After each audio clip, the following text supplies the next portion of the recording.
Welcome to another episode of Dad Up, everyone. Thank you guys very much for joining me. Excited for the guest that I have on.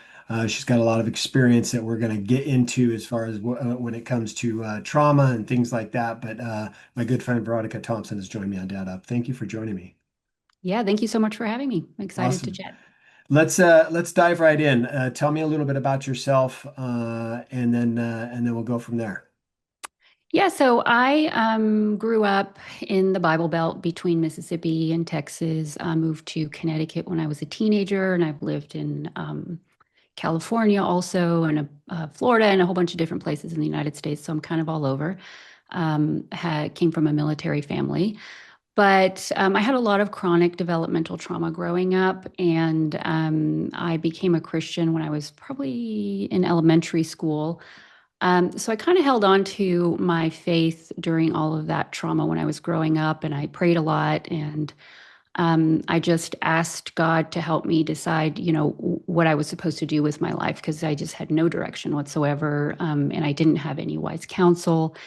But I really felt called to step into the space of pain and trauma and some of these more what I think are really difficult issues for people to look at. So, issues like childhood sexual abuse, physical abuse, neglect, fractured families that have a really hard time reintegrating with each other. So families, divorce happens and then um, like I said, people just have a tough time knowing how to manage all of that, all of those feelings, and all the difficulty of reintegrating families that become fractured.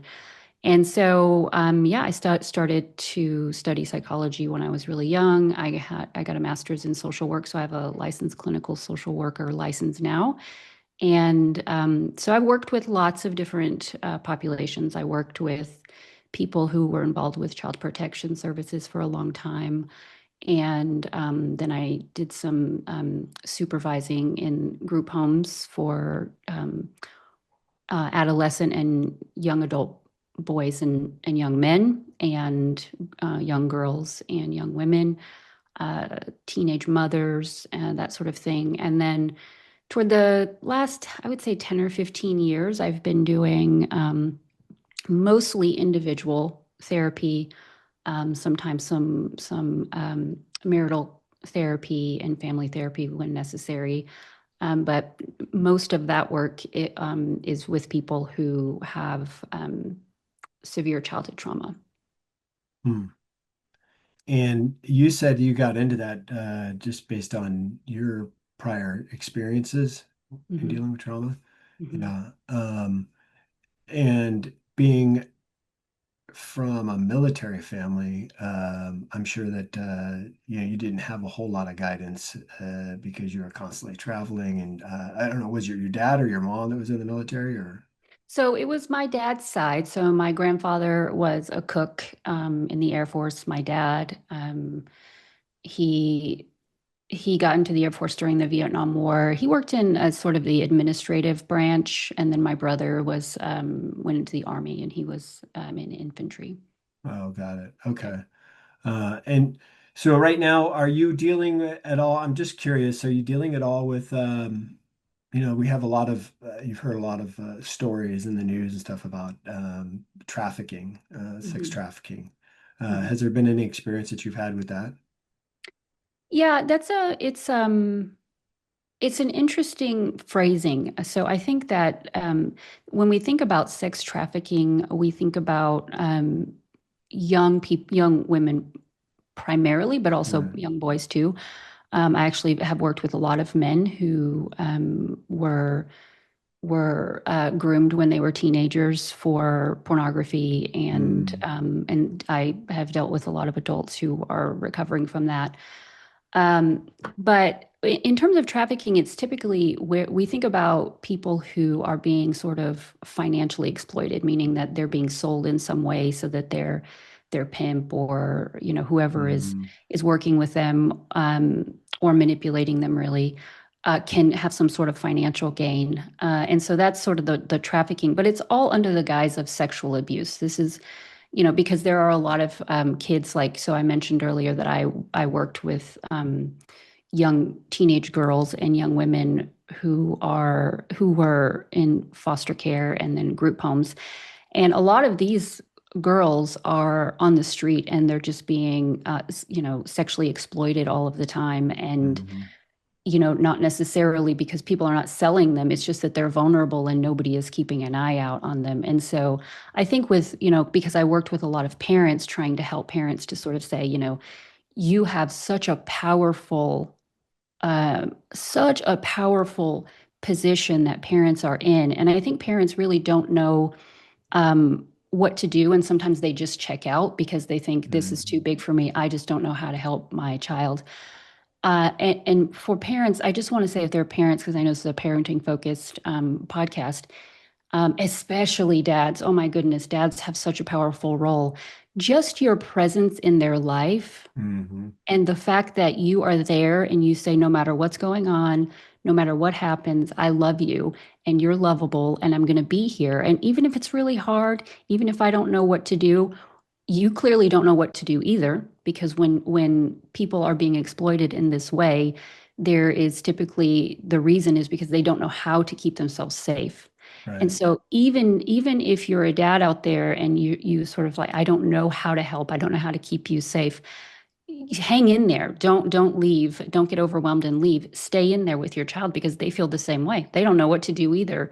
And so, this is a time when, you would really want to dig in and seek some wise counsel, go to therapy, work with social workers, hopefully. And this is part of the reason that I feel called to come out into the community and speak is because I'm a Christian and I really want to invite churches to sort of get very involved in these things. And because I would really love in my experience, a lot of teenagers and young adults don't view the church as a place where they can go to find safety. And so I'm trying to sort of say, there are some wonderful dads. I mean, I go to church and I know that there are some wonderful dads at the church, and to sort of say you can be a wonderful dad to your own children, but you can also be that sort of male figure in other people's lives too when they come into the church to say, hey, you're a valuable person. You're worthy of time. You're worthy of love. You're worthy of attention. And just that in and of itself, even if the problem doesn't get solved right away, you're doing way more than you probably realize that you're doing. Yeah. It's interesting that you say that. I have two adult boys, and just growing up, I mean, I knew the importance of being present for them in their as they, go through challenges that they may face, especially as teenagers. And one of the things that I used to tell my boys all the time was that no matter what they're going through, I'm on their team. I use team as because they were into sports and all that kind of stuff. And I tell them, I'm on your team. So if there's something that you're struggling with, I don't want you to be afraid to come to me. Mhm. I don't care what it is. If it's something that you did wrong, if it's something that maybe you should have done and didn't, it doesn't matter what it is. I want you to know that you can feel safe coming to me and talking to me about it, and we will work through it together. The home should be their safe space. The home should be their place where they're able to go and feel safe. And I think a lot of times with parents that are kind of checked out, not really paying attention to what their child is going through, the child comes home and that home isn't a safe space for them. So they seek it elsewhere. They seek those comfort that comfort elsewhere, and it could be like you said, being exploited sexually. It could be drugs, alcohol, just hanging out with the wrong crowd. I mean, even today, sometimes I see kids that are, I could be out driving down the road and it's 10:30 at night and I see a couple of kids just walking down the street and they look like they're about 12 years old. And I'm like, what in the world are you doing out right now? Like, what parent allows you to go out just wandering around at 11 o'clock at night? It just makes no sense. So, and I also think this, a lot of times, in kids that don't have that parental guidance, I find and studies have shown and proven that it's from they come from a broken home. Either the dad is no longer in the picture or the mom is no longer in the picture, and so I see that as well. From your experience, have you noticed that, and what advice would you give to parents that maybe are struggling with being that present parent? Yeah, well, first of all, I love that phrasing that you say to your sons that we're on the same team, because I'm really for team humanity, and there's evil out there. And I sort of say we're all on the same team. And there are a lot of kids, like you just said, you see them walking on the street and you think, who's looking out for you?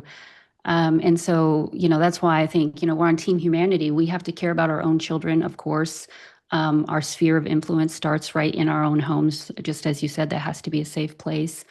But I think it's important to also think about how we can have a sphere of influence outside of our homes. And I think a lot of families are really focused on teaching their children, leadership skills and, Mhm. to be goal directed. And so I think it's important to incorporate some sort of like, okay, so this is for you, this is for your family, but how do these goals impact broader humanity? How does it impact the other people in our communities? How do we allow the space that we create in our homes and in our communities to be more inclusive of people who may really struggle, who don't know how to have intimate relationships because they've never had one before? Because, as you said, there's a lot of broken homes.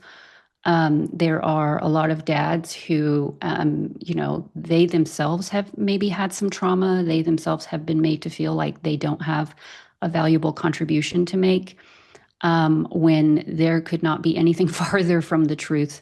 Mhm. To have a loving and attentive father, it just is it's a protective factor. So we have risk factors. So there are a lot of things that put you at risk for trauma and harm. But then we have what are called protective factors, these factors that protect you from these things. And having a dad in the home is a very strong protective factor. So again, I can't say strongly enough, if you're a dad out there, even if you don't have to know what to do, you can put yourself on a journey to say, I want to learn about these things. Mhm. But just your presence is a great place to start.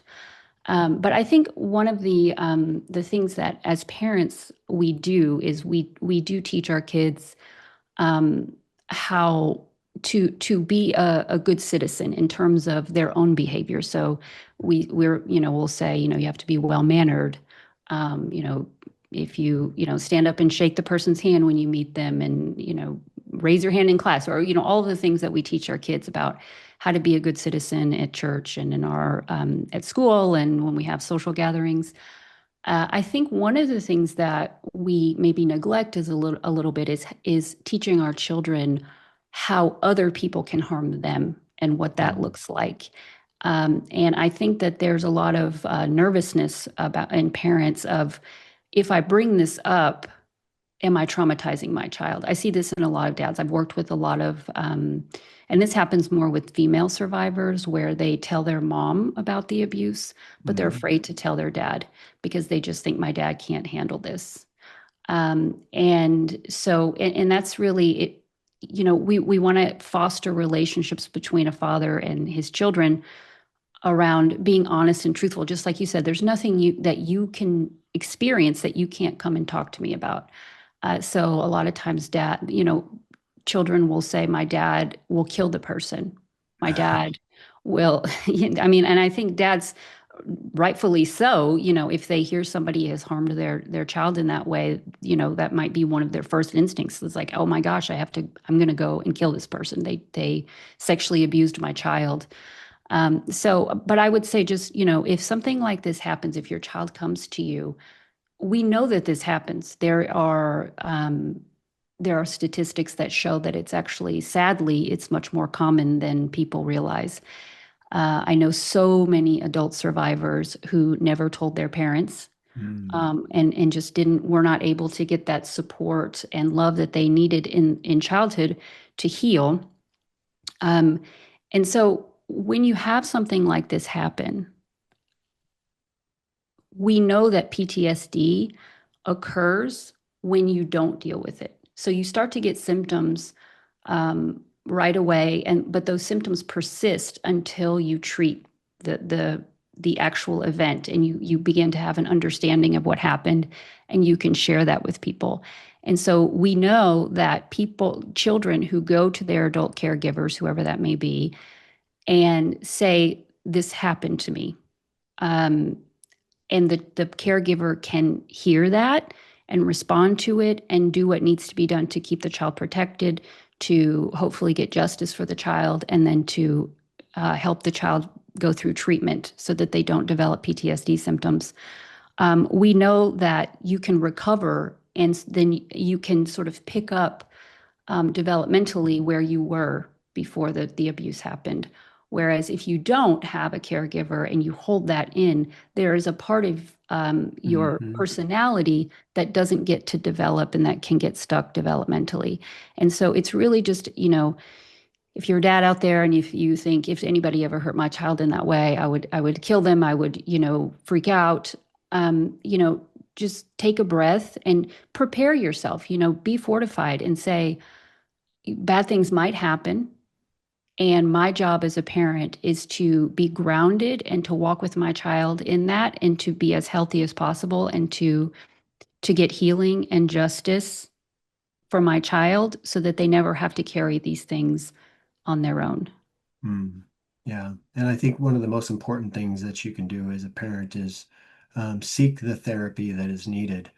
You may not have the answers, and Hmm. that was one of the things that I've told my boys is, look, I don't know what it is that you're going through, and I may not have the answer, but I can certainly help you through it as best as I can. And if I can't, then you and I together can go and seek therapy to get through whatever it is that you're going through. I'm a big advocate for therapy. I have a personal therapist that I see every month, Hmm. and I seek that therapy not for anything that's going on that's wrong in my life, but I seek that therapy so that way I make sure I stay grounded, as you said. And my wife and I actually have a marriage counselor that we see. We call her our coach because she's a licensed therapist, but we go and see her once a month, not because we have problems, but we see her so we don't have problems Hmm. in our marriage. So I'm a huge proponent of therapy.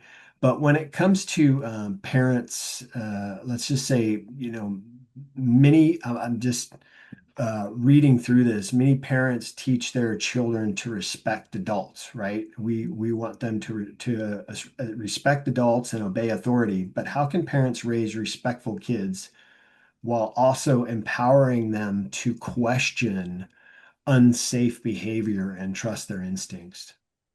Yeah, that's kind of what I was just saying a minute ago about, we're very good at teaching our kids how they can harm others and trying to help them to not do that, which is great. It's definitely half of the equation. There's a second half of the equation where we have to teach our kids what to do, what it means for someone else to perpetrate evil against them or harm Mm, against them.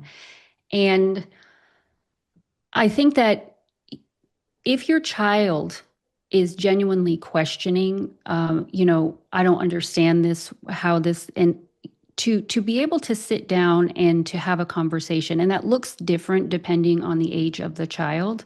mm, So if a child is much younger, maybe through, second or third grade, it's more like, you know, making sure that there are eyes on your child and that there's some sort of accountability. And then, as you said, um, being able to seek wise counsel in a psychotherapist or a doctor, and being able to consult with people, because you're not an expert on everything. mm, I'm a psychotherapist, so I deal a lot with trauma. But if I have a client who is having, migraines, I'm not going to try to treat that in my sessions. I'm going to refer the client to somebody who specializes in migraines or maybe neurological issues.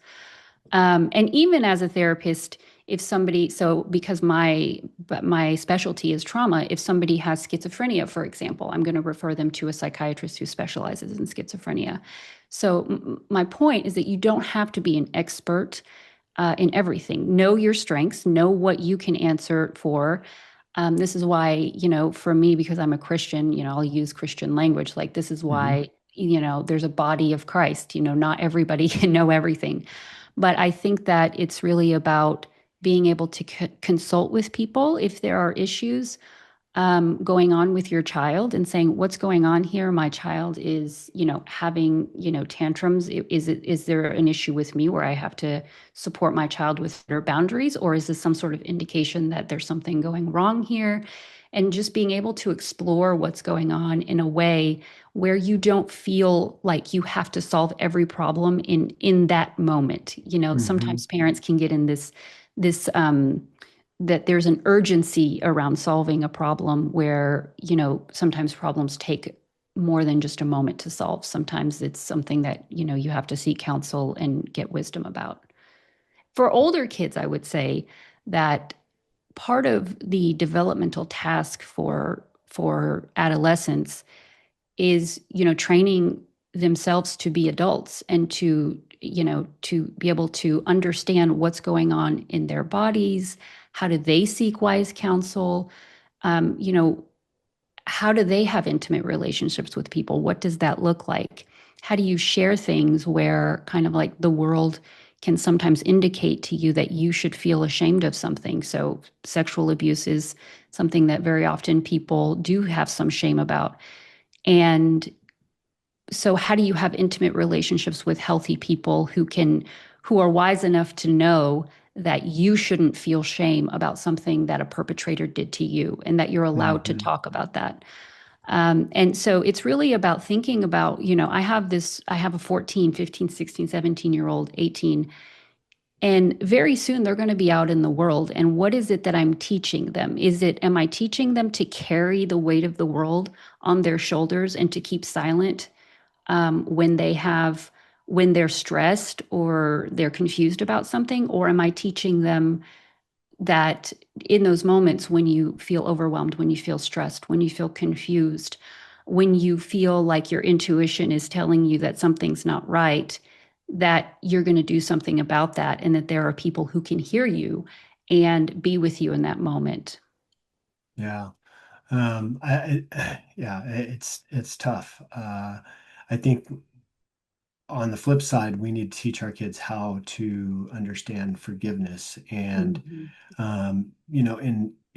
in faith-based homes, how can parents teach forgiveness and grace without unintentionally sending the message about that boundaries and accountability or justice don't matter? Mhm. So I think what I have encountered a lot in my practice working with survivors of childhood sexual abuse, and I've also worked with children who were still in the care of their parents, who were sexually abused by, someone in their family or close community that the family knows, and they want to really jump to forgiveness. And I think this is a tendency in Christian homes because, and there are a lot of reasons for that. One is because it is true, forgiveness is an important component of healing. But I think that it's also a little bit of a temptation because it seems like if you just say, I forgive you for doing this, then that somehow, okay, the problem is over now and we can move on. And that's a bit of a temptation. And this is very much in line with what I was saying a moment ago, that sometimes there is a process and things have to play out. And to be sexually abused by an adult when you're a child is not just about the sexual abuse itself. That is a huge component of the trauma. But there's also almost always, especially in homes where the parents have tried to protect their children, and so the perpetrator has to really do some work on the child in order to feel like they can maybe abuse the child without having accountability, because that is the goal of the perpetrator. um, there is an undoing of that grooming that you have to encounter when you want to support your child in recovering from CSA. And that process is first boundaries and safety. So you have to make sure the child is safe. Also, again, because I'm a Christian, I look to the scriptures for truth, and the Bible says that we have to obey the laws of the land Mhm. unless they are in direct contradiction to God's word and will. And in the case of childhood sexual abuse, it is not God's will for children to be sexually abused. And so that is in line with our Christian faith, is to say child sexual abuse is a crime. And so you really have to make sure that you contact the authorities and let them know what happened, because again, all in the theme of making sure that you're when you have these things come up that are really difficult, to make sure that you're um, consulting with people who have experience and wisdom in these spaces. And law enforcement is going to have wisdom and experience in these spaces, so they'll know how to investigate to see if it's true or not. Most allegations are true. Um, and then once that there's light shined on the situation, and the child feels like, I don't have to feel ashamed of this because my parents, they were able to hear me. They were able to talk about it openly without Hmm. themselves feeling shame, and that person was held accountable. So I see that the consequences are supposed to be on the perpetrator and not me. That whole process leads to healing for the child. And then you say to the child, okay, now we can talk about forgiveness because you're safe. All of that grooming that happened, where the perpetrator was trying to tell you that you were equally involved in this because that's a part of the grooming process, where that perpetrator excuse me, tried to redefine what love and intimacy is for you. We've shown that Hmm. that wasn't true, that there are consequences, that what he or she did was wrong. Then, once we've healed that, now it's time to talk about forgiveness. And we want to be careful not to jump over that process. Yeah. When it comes to that kind of situation, where let me give you another example. The perpetrator is, let's just say the perpetrator is one of the parents of the child. How does that work, and how does that healing process work when a child is supposed to feel safe around their own parents, and yet one of those parents is the person that's doing this trauma or this behavior to the child? How does that work? Yeah, it's a really heartbreaking situation when that Mm, happens. Really, really heartbreaking. I know someone personally who tells his story very publicly, that he was sexually abused by his father, mm, and his father was a football coach, and he sexually abused many other children. And a big part of his um, healing journey was that he went to his dad's parole hearing and just asked the judge not to release his dad from prison. And um, I know that there's going to be some, conflicting ways of looking at the situation. I think a lot of people really desire restoration, and I understand that desire. But the problem is that the father did not, he did not admit to sexually abusing his son, even though he did. And, there were many other children who accused him. So there was the certainty about the abuse. mm, And so there wasn't that, confession and remorse. And mm, so that's the son could not forgive him because he wasn't asking for forgiveness. He was still denying that it happened. Um, and there's also a problem of, most sexual abusers are serial abusers. It's not exactly an addiction, but it's sort of underneath that umbrella, where once you engage with that sort of activity, you're likely going to be struggling with that for the rest of your life. Now I know that I'm a Christian and I believe God does change people. And so it's not impossible for that to happen. But we have to be very careful, because people who sexually abuse children they engage in a process of deceit in order to do that. That's what the grooming mm, process is. And I think a lot of people really struggle with understanding how intentional child sexual abuse is. It's very intentional. So, excuse me. So it's just an area where we have to be very careful, excuse me, and we have to really seek wise counsel and look at the individual situation and what are the boundaries that are in place. What are the safety precautions that people have taken? I know that my pastor a couple of weeks ago in a service said that, he knew someone who had been released from incarceration for sexually abusing children who wanted to come to the church. And he said, I'm not going to turn this person away because if he wants to come to church, we believe that all people are redeemable. But what we're going to do is we're going to put some eyes on him at all times, and just to make sure that this is genuine and that there's always safety. So I would say really it's a situation that you don't want to deal with by yourself. You want to have a body of people around you who can help you look at the circumstances of the individual situation. Yeah. I totally agree. I think that for anybody out there that's watching that has maybe experienced this and you're not sure what to do, you can seek help through, either a therapist, authorities, or even like you had said, your pastor at your church. If you don't feel comfortable going to your parents, you can go to one of those other individuals and seek that help. I encourage it. And if you can go to a parent, uh, please do that. Don't hold it in. Don't keep this inside because it can just lead to further trauma down the road, unresolved trauma that could impact you later in life. So please make sure you're seeking that help. What it would be the best place, in your opinion, Veronica, what would be the best place for somebody that may be going through therapy, going through trauma or experiencing trauma? I guess you would agree with what I just said as far as seeking help from others. Yeah, absolutely. I think that we are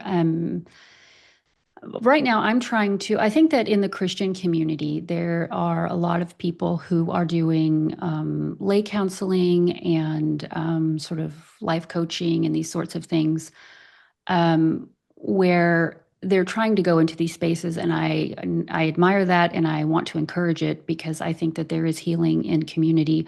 I think in therapy, people often encounter a space, maybe for the first time in their life, where they feel like they can say anything that's true. Mhm. And often we don't get that feeling outside of therapy where, there is nothing that the person that I'm sitting with can't handle or that I have to keep secret or something.